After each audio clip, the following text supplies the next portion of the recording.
Problem 15 asks us, here's a function f of x, and we want to find two functions g and h so that the observed function is a composition. Now if I think about my function in a sort of sense of how I would type it into a calculator, then my function can be thought of as number 3 divided by the quantity 5x squared minus 3 plus 2. And notice that I need to calculate 5x squared minus 3 at some point, and then everything else is just simple arithmetic on that. And this suggests that I should use my inside function as the 5x squared minus 3. Now, in the composition, my x is going to get fed into h. The output then gets fed into g for my final output. So h of x represents my input function. And so the easiest example is to use the choice 5x squared minus 3 as my input. And then my g of x function is what I do to that to get the final output. And so I take 3 divided by whatever my input is, and then add 2. So these are my functions. And if I compute g composed with h, this is g of h of x. And so I put 5x squared minus 3 into my g function, which means 3 divided by that input plus 2. And that's exactly what my function f of x does. So I found compositions. There are other choices, but this is probably the best choice. Problem 16 gives us a function and asks us to find the inverse function. The easiest way to do this is to start by thinking of the equation of the graph. So the graph of f is the equation y equals f of x, and for our function, that would correspond to y equals 2 over x plus 1 minus 3. And now if I go to the inverse function, I think about the graph of the inverse. An inverse function takes the input and output and reverses the order. So it's the same equation, but with x and y reversed. So you get 2 over y plus 1 minus 3 will have to equal x. In order to find the equation of my inverse, I'm going to solve for y. So let's create our equation. X equals 2 over y plus 1 minus 3, and I want to solve for y, so I add 3. X plus 3 equals 2 over y plus 1.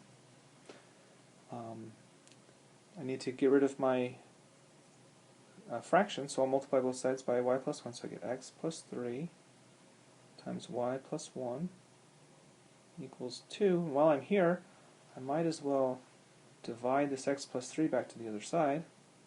Y plus 1 equals 2 over x plus 3, so that y equals 2 over x plus 3 minus 1.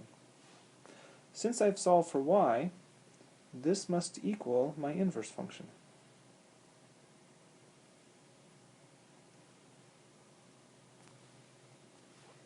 The second part says, show that your previous answer satisfies the definition of an inverse function. And when I'm focusing on a definition, this for an inverse function means that I need to show that when I take f, I want it to be red, that when I take f composed with f inverse, and I take an input, that I get that same input as my output. And the order of my functions can't matter. So this is what I'm going to check. So f composed with f inverse of x. is going to say what is the output of f when the input is 2 over x plus 3 minus 1. So I look at my f function and I use this input and I get 2 over the input, 2 over x plus 3 minus 1. I'm supposed to add 1 to the input in the denominator and then subtract 3. Okay, so let's see what happens. The minus 1 cancels the plus 1,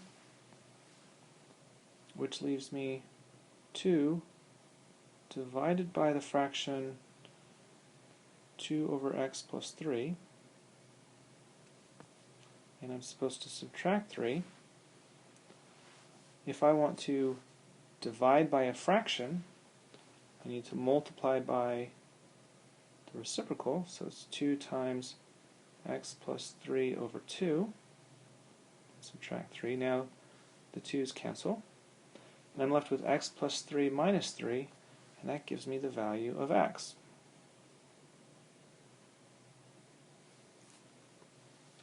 Similarly, if I did the inverse function composed with the function, then I need to put 2 over x plus 1 minus 3 into the inverse. So my inverse function is 2 over the input, which is 2 over x plus 1 minus 3, add 3 to the input, still in the denominator, and then subtract 1. So the calculation is fairly similar. I'm going to take 2, divide by the fraction, so I multiply by x plus 1 over 2, subtract 1. Again, the 2's cancel. Adding 1 and subtracting 1 gives me a final value of x. So since both compositions, f and f with f inverse gives me x, I know that these are inverse functions. So f inverse is the inverse function.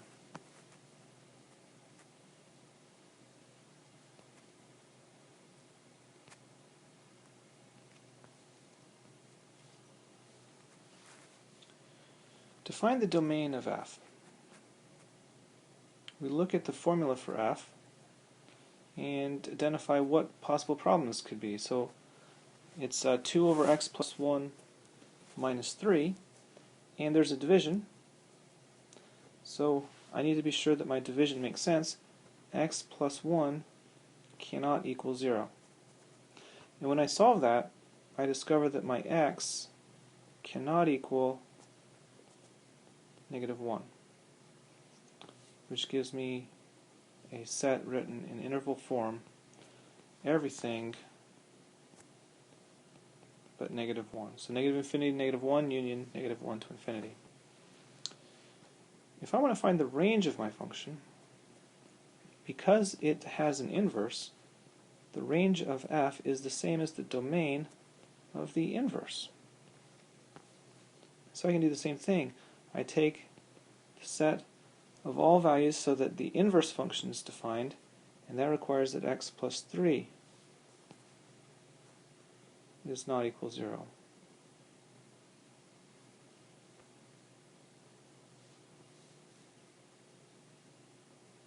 And so x can't equal negative 3.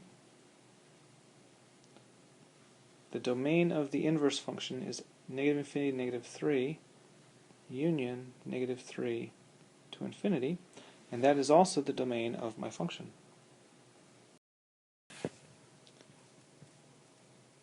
Given a function, we're asked to approximate the derivative using the definition of the derivative. And so the most important part of this problem is that we know how to find the definition of the derivative. The derivative is defined as a limit as h goes to 0 of a difference quotient from f of x plus h minus f of x, that's the change in f, divided by h, which is the change in x. And so for this problem, I want f prime of 2, this will be the limit as h goes to 0 of f of 2 plus h minus f of 2 all over h. And what I'll do is I'll use the formula, which is the square root of twice the input plus 1, in my definition. So I want the limit as h goes to 0 of the square root of twice my input plus 1, and f of 2 is the square root of twice the input plus 1, all divided by h. And when I expand that out, what I have is the limit of the square root of 5 plus 2h minus the square root of 5 all over h, as h goes to 0. At this point, we turn to our calculator, and we want to look at how to take our formula and convert it into our calculator. Since our variable is h and our calculator requires x, we enter our formula using an x instead. Once we have our formula in, we can go into our table and type in some values.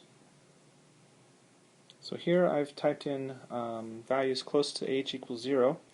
I've chosen values on the order of 1/100th, so negative 200ths to 200ths. And notice that the first two decimal places are the same.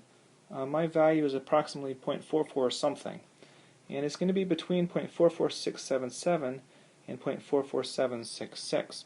And to get a better estimate, I need to zoom in a little further.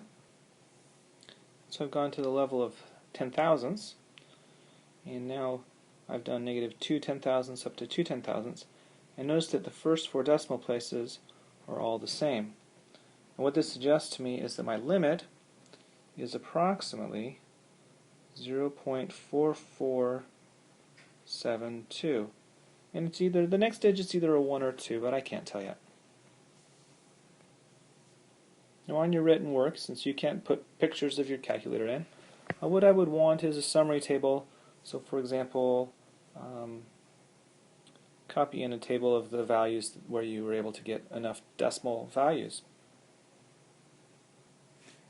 The algebraic approach to finding this limit is to use conjugates. So we want the limit of the square root of 5 plus 2h minus the square root of 5 over h as h goes to 0.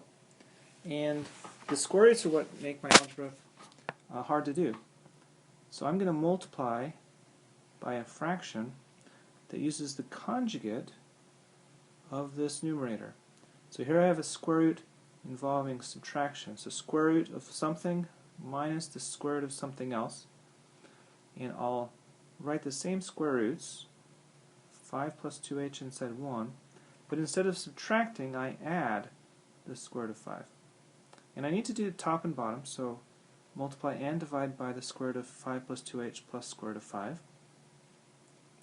And the advantage of doing this is that when I distribute, so when I do my FOIL, first I get rid of the square root, and the last terms I get rid of the square root.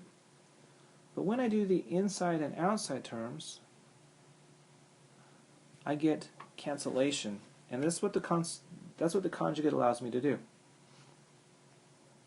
So I get a limit of a fraction, and on the top I get the square root of 5 plus 2h squared, so there's no square root, minus the square root of 5 squared, so minus 5. And then I divide it by h, and I still have to divide by the conjugate, square root of 5 plus 2h plus the square root of 5. And now in the numerator, plus 5 and minus 5 cancel, so I have a limit of 2h divided by h, and I still have the conjugate, square root of 5 plus 2h plus square root of 5.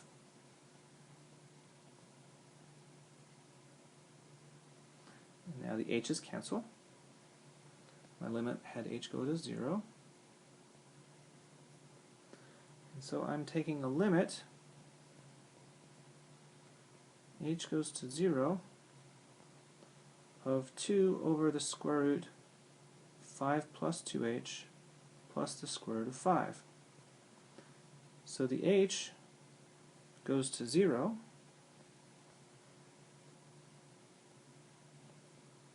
and I get a final limit 5 over the square root of 5 plus 0 plus the square root of 5. Sorry, that shouldn't have been a 5 on the top. Let's fix that.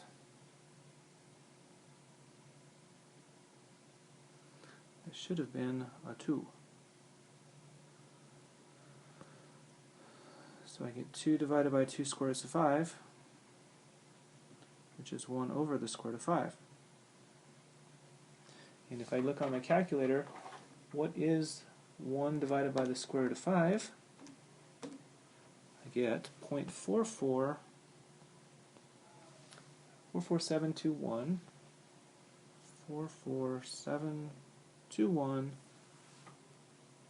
359, and it goes on and on. And so notice that our approximation using a table agreed to the first 4 decimal places. This problem is similar to problem 17, but with a different formula. Again, we need to know the definition of a derivative. The definition of a derivative is the limit, as h goes to 0, of the difference quotient, where I take f of x plus h minus f of x, which gives me the change in the function divided by h. In this problem, I'm interested in the slope at 0. So f prime at 0 is the limit as h goes to 0, f of 0 plus h minus f of 0 over h. So now I look at my formula, and let's be specific now. I'm interested in the limit as h goes to 0 of the formula 2 to the input. So my first input is 0 plus h, 2 to the h. The second function has 0 as the input, so that's 2 to the 0, and I divide that by h. Now a 0 power is the number 1, so I'm interested in the limit 2 to the h minus 1 over h as h goes to 0. Now on a calculator, I don't have an h button, so as far as a calculator is concerned, I'd be doing a limit as x goes to 0 of 2 to the x minus 1 over x. And that's what I would type into my calculator. So I start by typing in the formula, 2 to the x minus 1 over x, again because I can't use h. Then I go to the table view, and since my limit has x goes to 0, I want to have x values that I type in that are surrounding 0. So I did negative 0.2 to 0.2, and I don't see a lot of consistency in my values, so I really need to do a more refined estimates for my x. So let's go do some more values. So now I've done inputs that are on the order of 1,000th, so negative 2,000ths to 2,000ths. And now I've got 0.69, and the third decimal place is either a 2 or a 3. So that's getting closer. Let's go one more level. So now my inputs are on the order of 10,000ths, and my accuracy now goes out to the 4th decimal place. And I see that I'm consistently 0.6931 something. And so I can now approximate my value. My approximate value is 0.6931 something, probably on the order of 4 or 5. But that's our approximate value. For this problem, there is not an algebraic approach. And this number, we don't really know where it comes from. Next semester we'll learn that that's actually the natural logarithm of 2.